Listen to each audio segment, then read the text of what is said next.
Siz intizorlik bilan kutayotgan asosiy olimpiadaning 3-hududiy bosqichi 1-guruh fanlari bo'yicha reja grafik asosida 24-29 noyabr kunlari o'tkaziladi. An'anaviy tarzda o'tkaziladigan ushbu olimpiada jarayoni qanday o'tadi? 1-guruh fanlari matematika, fizika, kimyo, biologiya bo'yicha 2 turda yozma ish va test shaklida tashkil etiladi. Yozma ish 5 ta topshiriqdan iborat bo'lib, 180 daqiqa vaqt ajratiladi. Ikkinchi turda ishtirokchilarga turli qiyinlik darajasidagi ochiq va yopiq shaklda 30 ta test topshiriqlari taqdim etilib, 90 daqiqa vaqt ajratiladi.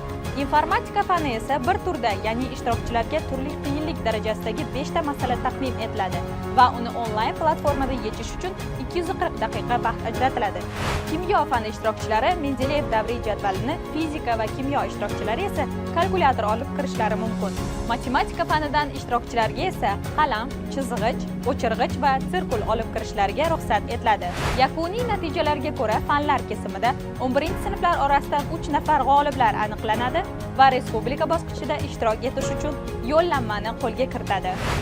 Sinflar kesimida eng kuchli 5 nafar nomzodlar esa xalqaro olimpiadalarga saralashning 1-bosqichida qatnashadi. Topshiriqlar ishtirokchilarga o'quvchining ta'lim tiliga mos ravishda o'zbek yoki rus tillarida beriladi. Ishtirokchilar olimpiada auditoriyasiga faqat shaxsni tasdiqlovchi hujjat, maktabning maxsus ma'lumotnomasi va ruchka bilan kirishlari lozim.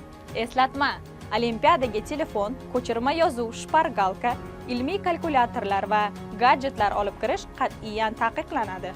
Jarayonlardan to'liq xabardor bo'lib borish uchun Fan olimpiadalari markazining rasmiy sahifalariga obuna bo'ling.